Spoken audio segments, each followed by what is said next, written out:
ورحمۃ اللہ وبرکاتہ۔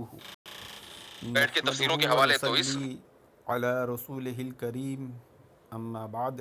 محترم ناظرین، مفتی طارق مسعود نے مفسرین کی گستاخی کی، اور جب وہ منظر عام پر آئی اور پوری دنیا میں شور برپا ہوا اور ان کی خباثت لوگوں کے سامنے آئی اور لوگ پہچاننے لگے، تو اب یہ توبہ اور رجوع کا ڈھونگ دھتورا کر رہے ہیں۔ آئیے سب سے پہلے سنتے ہیں ان کی توبہ اور رجوع، اور پھر ہم بتاتے ہیں کہ اصل میں یہ ایک دھوکہ ہے۔ موقع پر میرا غصہ ایک فطری چیز ہے، اور اس نے دھوکہ بھی دیا کہ لائیو ریکارڈنگ کی، حالانکہ میں نے لائیو کی اجازت نہیں دی تھی، اس کو صرف ریکارڈنگ کی اجازت دی تھی، اور اس کی مقصد یہی تھا کہ جذبات میں کوئی ایسی بات میری زبان سے نکل جائے تو میں اس کو ایڈٹ کر سکوں۔ لیکن شرارتی لوگ ہیں، مجھے اندازہ نہیں تھا کہ اس قدر شرارتی آدمی ہوگا یہ، اور اس طرح سے اپنے مفاد کے لیے اس کو استعمال کرے گا، اور اس کو نام بھی مناظرے کا دے گا، جبکہ یہ تو بار بار طے ہوا تھا کہ مناظرہ نہیں ہے، یہ مناظرے کے لیے پہلی نشست ہے، اس کے بعد ہوگا جو بھی ہوگا، بحث ہوگی، ڈیبیٹ ہوگی، مناظرہ وہ اس کے بعد ہوگا۔ تو جب میں نے دیکھا کہ یہ تو رخ چینج ہو رہا ہے، تو ظاہر ہے بار بار مفسرین نے لکھا، تو میرے منہ سے نکل گیا بھاڑ میں جائے مفسرین خود۔ حاشا وکلا، ہرگز میری نیت مفسرین کی توہین نہیں تھی، میں یہ تصور بھی نہیں کر سکتا، لیکن وہ الفاظ بہرحال غلط تھے، جس پہ میں سب حضرات سے معذرت خواہ ہوں، جتنے بھی ہمارے اکابر ہیں، علماء ہیں، تو میں اپنے بزرگوں کی، اکابر کی توہین کا تصور بھی نہیں کر سکتا۔ لیکن وہ ظاہر ہے مجاز بحث سے مضاف ہے نا، مفسرین کا مطلب یہ جو ان کے حوالے ہیں یہ بھاڑ میں جائیں، کہ یہ ٹاپک نہیں ہے ابھی، میں تو آپ کے دعوے کی تنقید کرنا چاہ رہا ہوں، اس پہ یہ الفاظ۔ مولانا امین قادری صاحب وہ ہمارے بڑوں میں سے ہیں، ہم دیکھا آپ نے مفتی طارق مسعود نے جو چند باتیں کی ہے رجوع کے نام پر، کیسے دھوکہ دیا ہے۔ پہلی چیز تو کہتے ہیں کہ فطری بات ہے مجھے غصہ آنا۔ اچھا، اگر آپ کو غصہ آئے گا تو آپ مفسرین کو بھاڑ میں جائے کہہ دیں گے استغفر اللہ نعوذ باللہ؟ ہاں، آپ کیا امام حنیفہ کے تعلق سے جملہ غصے میں کہہ سکتے ہیں؟ نہیں کہیں گے نا، چاہے کتنا بھی غصہ آ جائے نہیں کہیں گے۔ تو یہ غصہ نہیں تھا، بلکہ یہ سوچی سمجھی آپ کی بات تھی، آپ کا عقیدہ، آپ کا نہج تھا، آپ کا منہج تھا، کیونکہ آپ ہو صوفی، اور صوفی کا جو عقیدہ نہج منہج ہوتا ہے وہ یہ کہ اللہ اور اس کے رسول، قرآن اور حدیث، اسلام و مسلمان کا لبادہ اوڑھو، ان کے ماننے والے بن جاؤ، اور سارے ہی اعمال اور عقائد کتاب و سنت، اللہ اور اس کے رسول، منہج صحابہ اسلاف کے خلاف، مسلمان اسلام کے خلاف رکھو، اور ان کو پھیلاؤ، ان کو نشر کرو، ان کی دعوت کرو۔ لیکن جیسے ہی پکڑے جاؤ، جیسے ہی بھانڈا پھوٹے، تو فوراً کتاب و سنت والے بن جاؤ، فوراً اللہ اور اس کے رسول والے بن جاؤ، فوراً اسلام و مسلمان والے بن جاؤ۔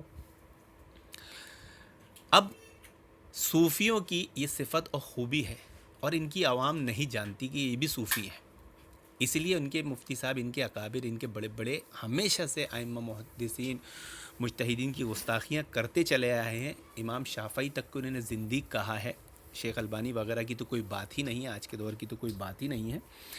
بڑے بڑے ائمہ کو، امام بخاری تک کو انہوں نے بہت کچھ لکھا ہے اور لکھ رہے ہیں۔ تو آج ان کا یہ صوفیانہ عقیدہ ان کی عوام کو معلوم ہونا چاہیے کہ صوفیوں کا جو طریقہ کار دعوت کا ہوتا ہے وہ یہی ہوتا ہے کہ کتاب و سنت کا نام تو لیتا ہے، لیکن نقصان کتاب و سنت کو پہنچاتا ہے، اور جیسی پکڑا جاتا ہے تو پھر کتاب و سنت والا بننے والا ناٹک کرتا ہے۔ تو یہ ڈھونگ اور دھتورا تھا، اس سے ہرگز دھوکہ نہ کھائے، اہل حدیث تو نہیں کھائیں گے۔ ان کی عوام کو میں بتانا چاہ رہا ہوں کہ آپ اپنے اکابر، اپنے بڑوں کو پہچان لو۔ آپ یہ سمجھ رہے ہوگے کتاب و سنت والے ہیں، اللہ اور اس کے رسول والے ہیں، اسلام و مسلمان والے نہیں، یہ صوفی ہیں۔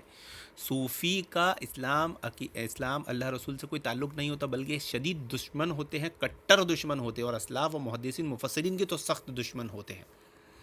اب انہوں نے کہا ہے کہ بھائی میرا مراد اس میں مفسرین کو بھاڑ میں جانا نہیں تھا، بلکہ میرا تو یہ تھا کہ یہ جو حوالے پیش کر رہے ہیں نا، یہ کمزور حوالے ہیں، اس کے تعلق سے بات تھی۔ تو پھر آپ نے معافی کس بات کی مانگی؟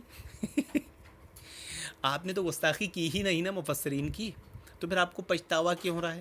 آپ رجوع کی آڈیو ویڈیو کیوں ڈال رہے ہیں؟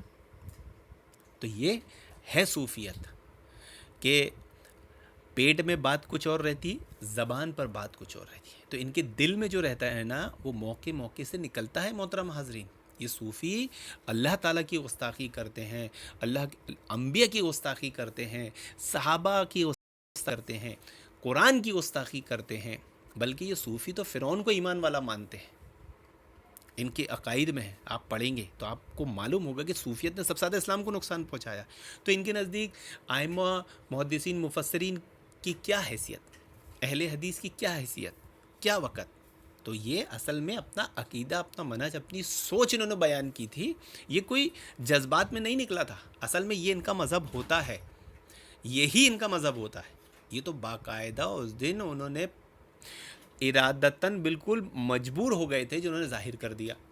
اب پھر عوام کے سامنے آ گئی بات جو پیٹ میں تھی، تو اس کے اوپر یہ جو دھوکہ دیا جا رہا ہے کہ نہیں نہیں نہیں ہم معذرت چاہتے ہیں، یہ سب دھوکہ ہے، یہ صوفیت ہے. آپ اس سے پہلے طارق جمیل کو بھی دیکھیں کہ کیسے اس نے صحابہ اکرام کو کافر کہنے والے کو کافر نہیں مانا تھا، اور پھر فوراً جب ادھر سے شیعوں کے پاس سے اٹھ کے آ گیا تھا تو فوراً ادھر آ کے ناٹک کرتے نہیں میں تو کافر مانتا ہوں. تو ایسے ان کی جاہل، ان پڑھ، لا علم، علم سے کوسوں دور جذباتی عوام کو دھوکہ مغالطے میں رکھتے ہیں. ایسے ہی جھانسے دیتے رہتے ہیں، موقع موقع سے گستاخی کرتے رہتے ہیں، اپنی صوفیت کو ظاہر کرتے رہتے ہیں، لیکن جیسے ہی پکڑی جاتی ہے تو فوراً بن جاتے. تو اسے رجوع مت سمجھنا، اسے توبہ مت سمجھنا، اسے معذرت مت سمجھنا، بلکہ اسے سمجھنا کہ یہ صوفی شیطانوں کا طریقہ کار ہے. اللہ رب العالمین سے دعا کہ اللہ رب العالمین صوفیت کے فتنے سے امت مسلمہ کی حفاظت فرمائے. آمین یا رب العالمین.